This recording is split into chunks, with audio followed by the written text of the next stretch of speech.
আজকে জুমার খুতবায় আমরা যে বিষয়টি নিয়ে আলোচনা করব বিষয়টি হচ্ছে ঈদকে কেন্দ্র করে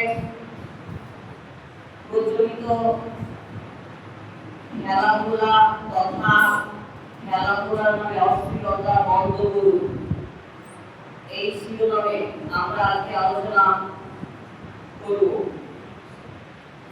ঈদ আসলেই মুসলিম সমাজের মধ্য থেকে এক শ্রেণীর তরুণ যুবকরা এবং অধিকাংশ গ্রামেরই যুবকরা এবং তাদের উদ্যোগে আয়োজিত হয় ঈদকে কেন্দ্র করে খেলাধুলা। হয় কি হয় না? হয়। কিন্তু এটা ইসলামী শরীয়তে যেই পদ্ধতিতে এবং যেইভাবে খেলাধুলা তারা আয়োজন করছে, এটা ইসলামী শরীয়তের দৃষ্টিকোণ থেকে অনুমোদিত নয়। ইসলামী শরীয়ত পরিপন্থী হয়। আমাদের সকলের দায়িত্ব কর্তব্য হচ্ছে এখন থেকে যে সমস্ত যুবকরা এই খেলাধুলার আয়োজন করে থাকে আমাদেরকে তাদেরকে সচেতন করতে হবে এবং ঈদের নামে এই খেলাধুলা যে কোনো মূল্যে বন্ধ করতে হবে। ঈদ মানে আনন্দ, তবে এই আনন্দ হবে ইসলামী শরিয়া অনুযায়ী। ইসলামী শরীয়তের মাঝে ইসলাম আপনাকে আনন্দ ফুর্তি করার অনুমতি দেয়নি। ঈদ মানে আনন্দ, ঈদের দিন মানে আনন্দ দিন, এটা সত্যি সত্য এবং এটা হাদিস দ্বারা প্রমাণিত। আবু দাউদ হাদিস নাম্বার 1134, নাসাই হাদিস নাম্বার 1555, আনাস ইবনে মালিক রাদিয়াল্লাহু আনহু এই হাদিসটি বর্ণনা করেছেন। তিনি বলেন যে আল্লাহর রাসূল সাল্লাল্লাহু আলাইহি সাল্লাম যখন মক্কা থেকে মদিনায় হিজরত করে আসলেন তখন দেখলেন যে মদিনার মানুষেরা নির্দিষ্ট করে দুটি দিনকে তারা আনন্দ এবং খেলাধুলার দিন হিসেবে গ্রহণ করে নিয়েছে। আল্লাহর রাসূল সাল্লাল্লাহু আলাইহি সাল্লাম তাদেরকে জিজ্ঞেস করলেন যে তোমরা এই দুটি দিনে কেন আনন্দ এবং ফুর্তি করে থাকো? তখন তারা বলল যে আমরা জাহিলি যুগে এই দুটি দিন আমরা আনন্দ ফুর্তি করতাম, এই দুই দিন আমরা আনন্দের মধ্যে অতিবাহিত করতাম। আল্লাহর রাসূল সাল্লাল্লাহু আলাইহি সাল্লাম বললেন যে আল্লাহর রাসূল তোমাদেরকে এই দুই দিনের পরিবর্তে উত্তম দুই দিন আনন্দ এবং ফুর্তি করার জন্য দিয়েছেন, সেটাকে ঈদুল ফিতর এবং ঈদুল আযহা অর্থাৎ কুরবানির ঈদ। সহিহ বুখারী হাদিস নাম্বার 952, সহিহ মুসলিম হাদিস নাম্বার 1450। আমাদের আয়েশা রাদিয়াল্লাহু আনহা এই হাদিসটি বর্ণনা করেছেন। তিনি বলেছেন যে ঈদের দিন আবু বকর সিদ্দিক রাদিয়াল্লাহু আনহু আমাদের বাড়িতে আসলেন। এমন অবস্থায় আসলেন যে দুইজন মহিলা, দুইজন বালিকা তারা গান গাইছিল এবং দম বাজাচ্ছিল। দম হচ্ছে এক মুখী রোল, এটা ইসলামী শরীয়তে অনুমোদিত। যখন তাদেরকে অবস্থায় দেখলেন, আল্লাহর রাসূল সাল্লাল্লাহু আলাইহি সাল্লাম পাশে শুয়েছিলেন, চাদরকে মুখ দিয়ে ঢেকে আল্লাহর রাসূল সাল্লাল্লাহু আলাইহি সাল্লাম শুয়েছিলেন। যখনই তাদের এই মহিলা এই বালিকা দুটি এই অবস্থা দেখলেন যে তারা গান গাইছে এবং দম বাজাচ্ছে আল্লাহর রাসূল সাল্লাল্লাহু আলাইহি সাল্লামের সামনে, তখন আবু বকর সিদ্দিক রাদিয়াল্লাহু আনহু এই মহিলা দুটোকে এই বালিকা দুটোকে ধমক দিল যে তোমরা এটা বন্ধ করো, তোমরা আল্লাহর রাসূল সাল্লাল্লাহু আলাইহি সাল্লাম সাইড করতে শিখে আছে আর আল্লাহর রাসূল সাল্লাল্লাহু আলাইহি সাল্লামের সামনে তোমরা এরকম গান গাইছো এবং দম বাজাচ্ছো, এটা বন্ধ করো। তখন আল্লাহর রাসূল সাল্লাল্লাহু আলাইহি সাল্লাম চাদর থেকে মুখটা বের করে বললেন, হে আবু বকর, আজ হচ্ছে ঈদের দিন, প্রত্যেক জাতি আনন্দের দিন রয়েছে, প্রত্যেক জাতি উৎসবের দিন রয়েছে, আর ঈদের দিন হচ্ছে আমাদের আনন্দের দিন, উৎসবের দিন। অতএব তুমি তাদেরকে গম গায় না, তাদেরকে গান গাইতে দাও, তাদেরকে এই গম বাজাতে দাও। এই হাদিস দ্বারা প্রমাণিত হয় যে ঈদ মানে হচ্ছে আনন্দের দিন, এই আনন্দ আপনি করবেন। এবং ঈদের দিনে খেলাধুলা এটাও চাই, এটা হাদিস দ্বারা প্রমাণিত। আল্লাহর রাসূল সাল্লাল্লাহু আলাইহি সাল্লাম সহিহ বুখারী হাদিস নাম্বার 1150 আমাদের আয়েশা রাদিয়াল্লাহু আনহা কি বলছেন যে ঈদের দিন হাফসিরা মসজিদে নববীতে তারা বর্ষা এবং ঢাল নিয়ে খেলাধুলা করছিল। কোথায় বলেন তো? মসজিদে নববীতে, মসজিদের মধ্যে। আর আল্লাহ রাসূল সাল্লাল্লাহু আলাইহি ওয়াসাল্লাম আমাকে বললেন, হে আয়েশা, তুমি কি তাদের খেলা দেখতে চাও? তুমি কি তাদের খেলা দেখবে? আমি সম্মতি দিলাম। হে আল্লাহ রাসূল সাল্লাল্লাহু আলাইহি ওয়াসাল্লাম, আমি তাদের খেলা দেখব। তখন আল্লাহ রাসূল আমাকে তার চাদর দ্বারা ঢেকে দিলেন এবং এমন অবস্থায় আমি খেলা দেখলাম যে আল্লাহ রাসূলের গালের সঙ্গে গাল লাগিয়ে দিয়ে আমি তাদের খেলা দেখলাম। ততক্ষণ পর্যন্ত খেলা দেখলাম যতক্ষণ আমার মন চাইলো এবং আমি মালিকা হিসাবে খেলা দেখার প্রতি একটা আগ্রহ ছিল। এই হাদিস দ্বারা প্রমাণিত হয় যে ঈদের দিন খেলাধুলার জায়গা আছে। ঈদের দিন মানে আনন্দের দিন, খেলাধুলার দিন। তাই এই খেলাধুলা হবে ইসলামী শরিয়া অনুযায়ী হবে। ইসলামী শরীয়তের বাইরে আপনি আনন্দ ফুর্তি এবং খেলাধুলা করতে পারবেন না। তবে বর্তমান সময়ে ঈদকে কেন্দ্র করে মুসলিম সমাজে, মুসলিম গ্রামে যুবকরা এই খেলাধুলার আয়োজন করে থাকে। এটা ইসলামী শরীয়তে অনুমোদিত নয়, অনুমোদিত নয়। যে কোনো মূল্যে এই খেলা আপনার বন্ধ করতেই হবে। তারপর একটা প্রমাণ দিন কেন জায়েজ নয়। উঠে বললে তো আমাদের জায়েজ নয়, দলিল দিতে হবে, প্রমাণ দিতে হবে। কয়েকটি পয়েন্ট আপনাদের দিব যেই কারণে এই খেলাধুলা জায়েজ নয়। নাম্বার 1, বর্তমান সময়ে খেলাধুলা মানে অশ্লীলতা, বেহায়াপনা, বেপরদা, নারী এবং পুরুষ, ছেলে মেয়ের অবাধ মেলামেশা হয় কি হয় না? হয়। আপনি খেলাধুলা দেখতে যান, রাস্তায় বেরোলে দেখবেন যেখানে খেলাধুলা হচ্ছে সেখানে নারী আর পুরুষ বেপরদা ভাবে উলঙ্গ নগ্ন পোশাক পরে আপনি আপনার মেয়েকে সেই পোশাক ঈদের জন্য কিনে দিয়েছেন, একদম ইসলাম পরিপন্থী বেপরদা অশ্লীল পোশাক কিনে দিয়েছেন, সেই পোশাক পরে আপনার মেয়ে খেলা দেখতে যায় কি যায় না? যায়। যেখানে অশ্লীলতা থাকে, সেই জায়গায় বেপরদা থাকে, সেই জায়গায় নারী পুরুষ অবাধ মনে মেলামেশা করে, এইরকম খেলা এইরকম কাজ ইসলাম শরীয়তে জায়েজ হতে পারে? আপনি বলেন হতে পারে না। ইসলাম পর্দাকে ফরজ করে দিয়েছেন এবং নারী এবং পুরুষকে সতর্ক সাবধান করে তাদের আলাদা করে দিয়েছেন। আল্লাহ সুবহানাহু বলেন সূরা আহজাব সূরা নম্বর 33 আয়াত নম্বর 33, ওয়াকারনা ফি বুয়ুতিকুন্না ওয়ালা তাবাররাজনা তাবাররুজাল জাহিলিয়াতিল উলা। এই নারীরা তোমরা নিজেদের গৃহে অবস্থান করো, বাড়িতে অবস্থান করো, প্রাচীন যুগের নারীদের মতো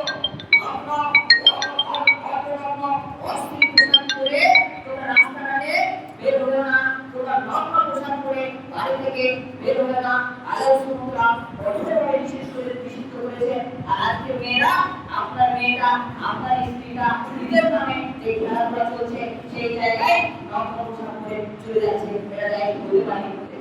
সেখানে গিয়ে ঘুরতে যাচ্ছে, সেখানে গিয়ে একটা ছেলে মেয়ে একদম পাশাপাশি একদম ভিড়ের মধ্যে লেগে আছে, এটা ইসলামী শরীয়তে জায়েজ হতে পারে কি করে? আল্লাহ সুবহানাহু এরকম আয়াত এবং যে জায়গায় জেনা হয়, যে জায়গায় গেলে পরে জেনা হয়ে যাওয়ার সম্ভাবনা রয়েছে, এই জায়গাগুলোয় আল্লাহ সুবহানাহু নিষেধ করেছেন। এরকম আয়াতের পক্ষে আল্লাহ সুবহানাহু নিষেধ করেছেন। সূরা বানী ইসরাঈল সূরা নম্বর 17 আয়াত নম্বর 32 আল্লাহ সুবহানাহু বলেছেন, ওয়ালা তাকরাবুজ জিনা ইন্নাহু কানা ফাহিশা ওয়া সাআত সাবিলা। তোমরা জিনা এবং ব্যভিচারের ধারে কাছে যেও না। যেই জায়গায় গেলে পরে জিনা হয়ে যাওয়ার সম্ভাবনা রয়েছে, যেই জায়গায় গেলে পরে জিনা হয়ে যাওয়ার সম্ভাবনা রয়েছে, এরকম জায়গা বর্জন করো, এরকম অনুষ্ঠান আয়োজন করা বন্ধ করে দাও। কারণ এটা অশ্লীল কাজ এবং পথ হিসাবে একদম নিকৃষ্ট পথ। অতএব জিনা ব্যভিচারে তোমরা ধারে কাছে যাবে না। আজকে মুসলিম সমাজ ঈদের নামে, আনন্দের নামে জিনা এবং ব্যভিচার হওয়ার সম্ভাবনা রয়েছে। এইরকম অনুষ্ঠান করছে কি করছে না? করছে। অতএব এটা ইসলামী শরীয়তে কখনো জায়েজ হতে পারে না। নাম্বার 2, প্রথম আমরা কি বলেছি? বেপরদা, অশ্লীলতা এবং নারী পুরুষের অবাধ মেলামেশা যেই জায়গায় হতে পারে সেটা জায়েজ হতে পারে না। নাম্বার 2, গান বাজনা। ঈদের নামে যে খেলাধুলা করা হয়, খেলাধুলার আয়োজন করা হয়, এখানে গান বাজনা হয় কি হয় না? মিউজিক বাজানো হয় কি হয় না? আর ইসলামী শরীয়তে একেবারে গান বাজনা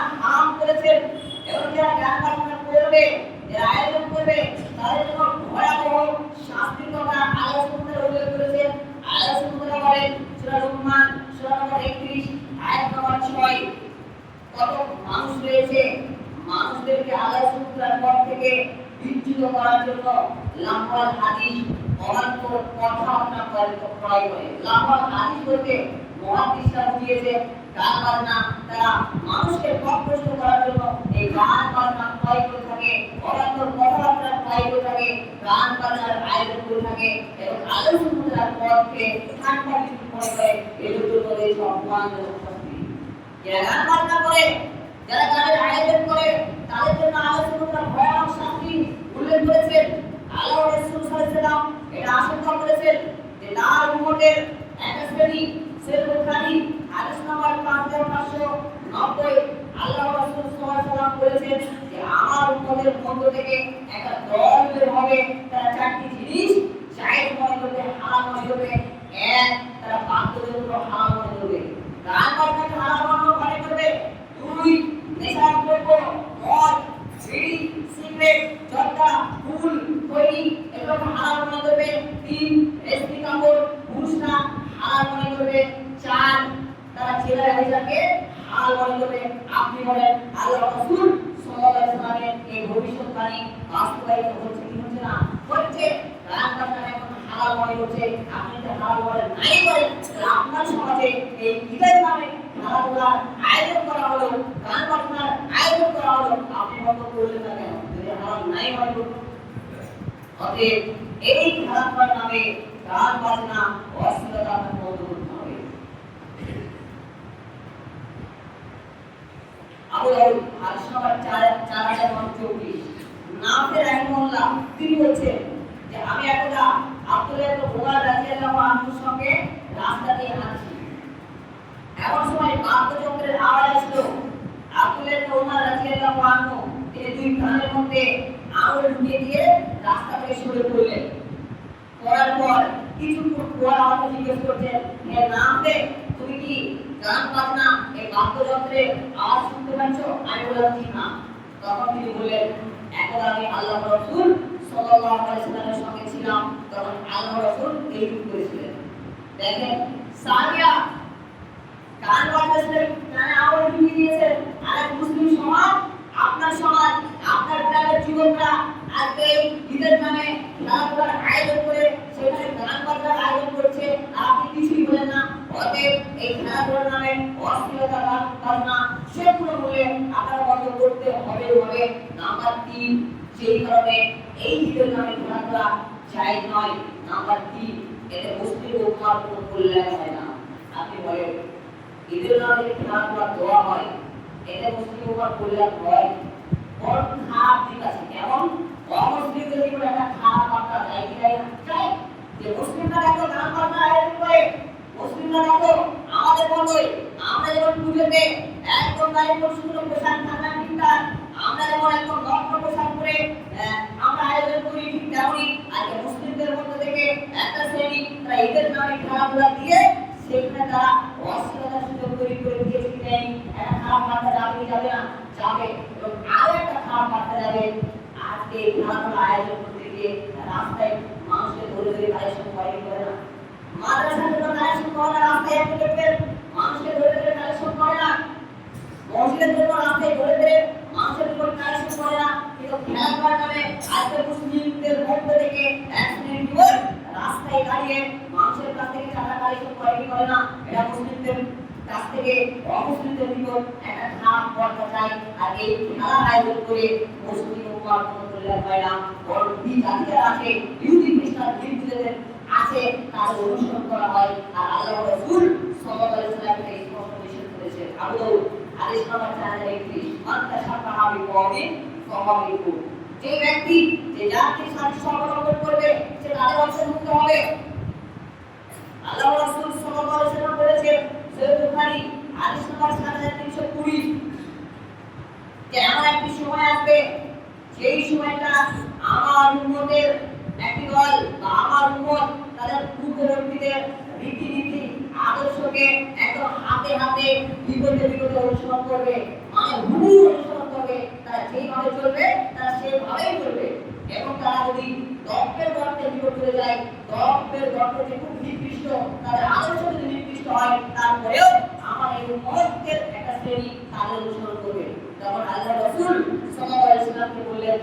সাহাবীরা আল্লাহ রাসূল এরা কি ইহুদি এবং খ্রিস্টান? আল্লাহ রাসূল সাল্লাল্লাহু আলাইহি ওয়াসাল্লাম বলে এরা ইহুদি এবং খ্রিস্টান ছাড়া আর না এরা। আপনি বুঝতে পারছেন? আজ মুসলিমদের মধ্য থেকে একটা শ্রেণী এত অমুসলিমদের অন্তর্ভুক্ত হয়ে গেছে তাদের অনুসরণের মাধ্যমে। নাম্বার 4, যেই কারণে এই ঈদের নামে প্রচলিত খেলাধুলা জায়েজ নয়, এখানে অপচয় হয়। আপনি যে খেলাধুলা দিলেন, খেলাধুলার জন্য নিজে টাকা দিলেন, খেলাধুলার আয়োজন করলেন, প্রচুর টাকা খরচ হয় কি হয় না? প্রচুর টাকা খরচ হয়, মানুষের কাছে অনেক কালেকশন করে। এই যে আপনি অর্থ মুসলিমদের মধ্যে থেকে আপনি নিলেন, এই অর্থটা অপচয় হলো কি হলো না? মুসলিম উম্মাহ তো কল্যাণ হলো না। এই অর্থটা আপনি কালেকশন করে মুসলিম উম্মাহর জন্য অন্য কল্যাণ কাজ করতে পারতেন কি পারতেন না? যারা গরিব দুঃখী ছিল, যারা ঈদের অভাবে, যাদের সংসার যায় না, ঈদের খুব কষ্ট করে ঈদ উদযাপন করেছে, তাদের পাশে আপনি দাঁড়াতে পারতেন না? কিন্তু আপনি এই টাকা দিয়ে আপনি এই গরিব দুঃখীদের অনেক কিছু করতে পারতেন, মুসলিম সমাজে অনেক কিছু করতে পারতেন, মুসলিম সমাজে অনেক কিছু কল্যাণ সাধন আপনি করতে পারতেন। পক্ষান্তরে সেটা বাদ দিয়ে আপনি অপচয় করে দিয়েছেন। আপনার এই অর্থের হিসাব কিন্তু আল্লাহ সুবহানাহু ওয়া তাআলাকে দেওয়া লাগবে। আল্লাহ সুবহানাহু ওয়া তাআলা এই অপচয়কারীকে শয়তানের ভাইয়ের সাথে তুলনা করেছেন। সূরা আল ইসরাঈল সূরা নম্বর ১৭ আয়াত নম্বর ২৬। তোমরা অপচয় করো না, অপচয় করো না। যারা অপচয় করে তারা শয়তানের ভাই। আমরা অপচয় করছি মানে শয়তানের ভাই হয়ে গেছে, শয়তানের বন্ধু হয়ে গেছে, শয়তানের অন্তর্ভুক্ত হয়ে গেছে। আর এই খেলাধুলার নামে সে অপচয় করা হচ্ছে। এই অপচয়ের কারণে মুসলিম উম্মাহকে ক্ষতিগ্রস্ত হয়েছে। এর জন্য প্রত্যেক শ্রেণীর মানুষকে যারা এতে সহযোগিতা করেছে, যারাই তাদেরকে সহযোগিতা করেছে, শ্রম দিয়ে, অর্থ দিয়ে, টাকা দিয়ে, যুক্তি দিয়ে যারা সহযোগিতা করেছে, তাদেরকে কি আমাদের মাঠে জবাব দেওয়া লাগবে। অতএব এই খেলাধুলার নামে এই অশ্লীলতা বন্ধ করুন। এই যে খেলাধুলার আয়োজন করা হয় বা হচ্ছে, এই জন্য তাদেরকে দায়ী করবে। মূলত 3টে শ্রেণী এর জন্য দায়ী। এক, যারা আয়োজন করেছে তারা দায়ী। যে সমস্ত যুবকরা আয়োজন করছে তাদেরকে সম্পূর্ণ পুরো ভাগ অংশীদার থেকে বহন করতে হবে। এর মাধ্যমে যত অশ্লীলতা হয়েছে, যত খারাপ হয়েছে, তার অংশ, তার সমপরিমাণ পাপ। যারা এতে সহযোগিতা করেছে, যারা এটা আয়োজন করেছে, তাদের ঘাড়ে করতে হবে। নাম্বার 2, শুধু যারা আয়োজন করেছে তারা দায়ী হবে না। নাম্বার 2, যারা পরিবারের দায়িত্বশীল আছে তাদের দায়ী হবে। আপনার মেয়েটা দিয়েছে খেলাতে, আপনি দায়ী হবেন। আপনার বাড়ির ছেলেটা খেলার আয়োজন করেছে, আপনি তাকে বাধা দেননি, আপনি দায়ী হবেন। আপনি দায়ী হয়ে তারা যে পাপ করেছে তার পাপের অংশ আপনার আমলনামায় আল্লাহ সুবহানাহু ওয়া তাআলা দিবেন। নাম্বার 3, সামাজিক দায়িত্বশীল।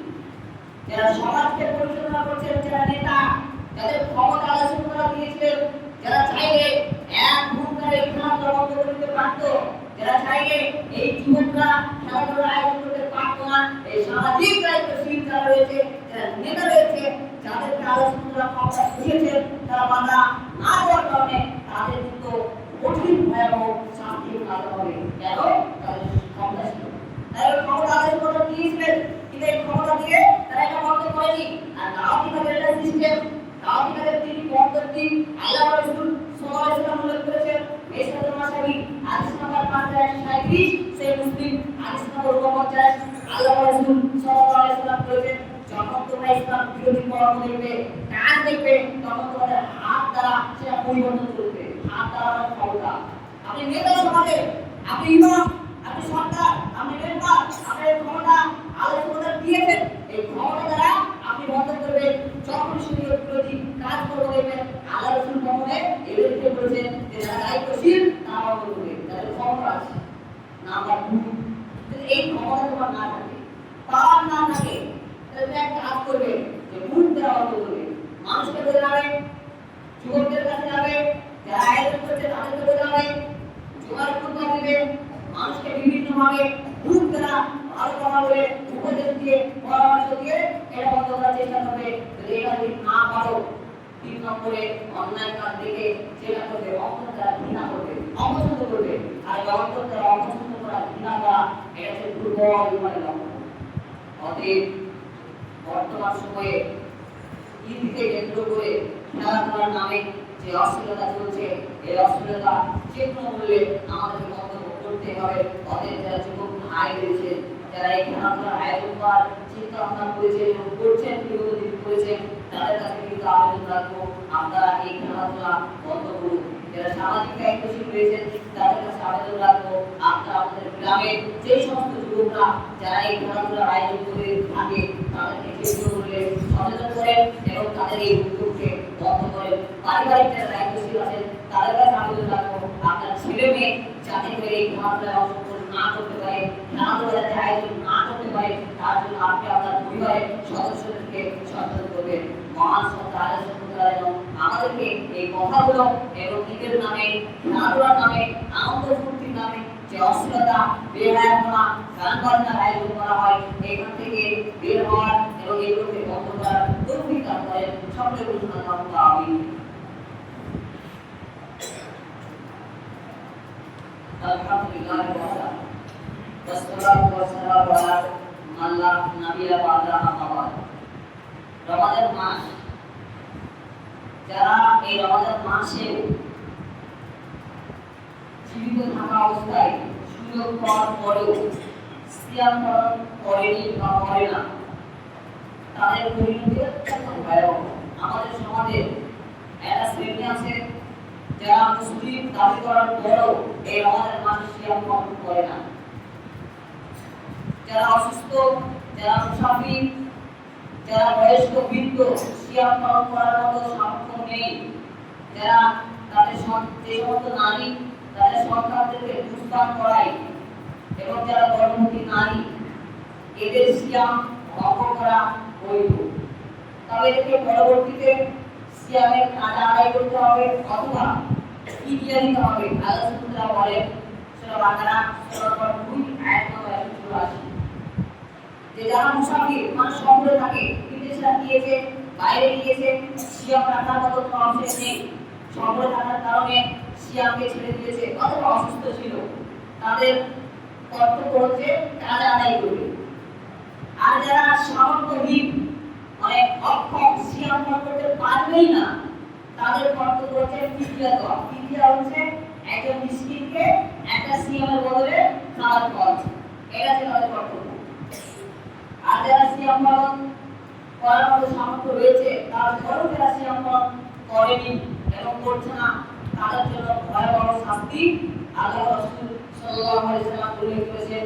মুসান্নাফ ইবনে আবি শাইবা হাদিস নাম্বার 1986। আল্লাহ রাসূল সাল্লাল্লাহু আলাইহি ওয়াসাল্লাম বলেছেন, উমামা ইবনে বাহিনী রাদিয়াল্লাহু আনহু এই হাদিসটি বর্ণনা করেছেন। তিনি বলেছেন যে আল্লাহ রাসূল সাল্লাল্লাহু আলাইহি ওয়াসাল্লাম বলেছেন যে একদা আমি শিখেছিলাম, এমন সময় দুইজন ব্যক্তি আমার নিকটে আসলো, আসার পর আমার দুই বাহু ধরে তারা আমাকে একটা দুর্গম পাহাড়ের দিকে নিয়ে গেল। যখন তারা পাহাড়ের দিকে নিয়ে গেল, পাহাড়ের কাছে নিয়ে গেল, তখন আমাকে বললো আপনি এই পাহাড়ে উঠুন। তখন আমি বললাম আমার পক্ষে এই পাহাড়ে ওঠা সম্ভব নয়।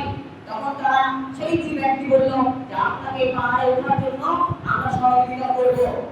এই যে সহযোগিতা করবো এই কথা যখন বললো, আল্লাহ রাসূল তাদের এই কথায় আশ্বাস পেয়ে আল্লাহ রাসূল সাল্লাল্লাহু আলাইহি ওয়াসাল্লাম সেই পাহাড়ে উঠতে লাগলেন এবং পাহাড়ের চূড়ায় উঠে পড়লেন। যখন এই পাহাড়ের চূড়ায় উঠে গিয়েছেন, আল্লাহ রাসূল সাল্লাল্লাহু আলাইহি ওয়াসাল্লাম ভয়ঙ্কর চিৎকার শুনতে পাচ্ছেন। একদম খুব ভয়ানক আওয়াজ, চিৎকার, মানুষের ভয়ানক চিৎকারের আওয়াজ, মানুষের এই ভয়ঙ্কর আওয়াজ আল্লাহ রাসূল সাল্লাল্লাহু আলাইহি ওয়াসাল্লাম শুনতে পেলেন। তখন আল্লাহ রাসূল সাল্লাল্লাহু আলাইহি ওয়াসাল্লাম সেই দুইজন ব্যক্তিকে বলছেন যে এরা কারা চিৎকার করছে, কাদের এই আওয়াজ আমার কানে আসছে। তখন সেই দুইজন ব্যক্তি বলল যে এরা হচ্ছে জাহান্নামী, এই জাহান্নামে এদেরকে শাস্তি দেওয়া হচ্ছে, শাস্তি দেওয়ার কারণে তারা এরকম চিৎকার করছে। তারপর আল্লাহ রাসূল সাল্লাল্লাহু আলাইহি ওয়াসাল্লাম বললেন আমাকে এক শ্রেণীর মানুষের নিকট নিয়ে যাওয়া হলো। সেই শ্রেণীর মানুষদেরকে এমন ভাবে শাস্তি দেওয়া হচ্ছে যে তাদের পাকে, তাদের টাকনুকে উপর দিকে টানানো হয়েছে, যেমন ছাগল ছড়ায় না, ছাগলকে যেমন রশি বেঁধে উপরে টানানো হয়, পায়ে রশি বেঁধে উপরে টানানো হয় এবং নিচে মাথাটাকে, মুখটাকে এবং মুখকে কষ্ট করতে থাকে, রক্ত করতে থাকে। এইভাবে এই মানুষদেরকে শাস্তি দেওয়া হচ্ছে। তাদের পাকে উপরে টাঙিয়ে মাথাকে নিচু করে তাদের গালে ক্ষতবিক্ষত চিহ্ন দেখা যাচ্ছে। এইভাবে তাদের মুখকে রক্ত করতে আসে। তখন আল্লাহ রাসূল সাল্লাল্লাহু আলাইহি ওয়াসাল্লাম বললেন যে এদেরকে কেন এভাবে শাস্তি করছে? তখন তারা বলল যে এরা হচ্ছে ওই ব্যক্তি যারা সিয়াম পালন করত সময়ের পূর্বেই তারা ইফতার করত। সিয়াম পরিপূর্ণ করার আগে সময় হওয়ার পূর্বে ইফতার করত। আমি বুঝতে পারছি, আমি বুঝতে পারছি। সিয়াম পালন করত কিন্তু সময় হওয়ার আগে তারা ইফতার করত। এবার বলেন যারা সিয়াম পালন করত কিন্তু সময়ের আগেই তারা ইফতার করে করত, এই শ্রেণীর ব্যক্তিদের যদি এরকম শাস্তি হয়ে থাকে, তাহলে যারা সিয়াম পালন করে না, যাদের শাস্তির কথা আলোচনা উল্লেখ করেননি, মানে তাদের কোনো হিসাবই নাই, তাদের আলোচনা কিভাবে শাস্তি দিবেন তার বর্ণনা আলোচনা রাখেনি, মানে তাদেরকে তার হিসাবে আলোচনা রাখেনি, তাদেরকে কঠিন আলোচনা শাস্তি দেন। যেমন সমাজের যেমন শাস্তি আলোচনা রাখেনি, কেন সমাজের শাস্তি এমন আলোচনা দেবেন যে হিসাবে বাইরে। অতএব যারা সিয়াম পালন করেননি এখনো সুযোগ আছে, বাকি যে সিয়াম আছে এই সিয়ামগুলো পালন করুন। আর যে সমস্ত সিয়ামগুলো কাজা হয়ে গেছে রমাদানের পরে সিয়াম আদায় করবে, সিয়াম পালন করবে। মহাসত্তা আল্লাহ সুবহানাহু কাছে এই দোয়াই প্রার্থনা, আল্লাহ যারা সিয়াম পালন করতে পারেনি, ইচ্ছাকৃতভাবে ছেড়েছে, তারা যাতে পরিপূর্ণ সিয়াম পালন করতে পারে, রমাদানের পরে কাজা আদায় করতে পারে, সেই তৌফিক দান করো। সকলে বললাম আমিন। আল্লাহুম্মা সাল্লি আলা মুহাম্মাদ ওয়া আলা মুহাম্মাদ কামা সাল্লাইতা আলা ইব্রাহিম ওয়া আলা আলি ইব্রাহিম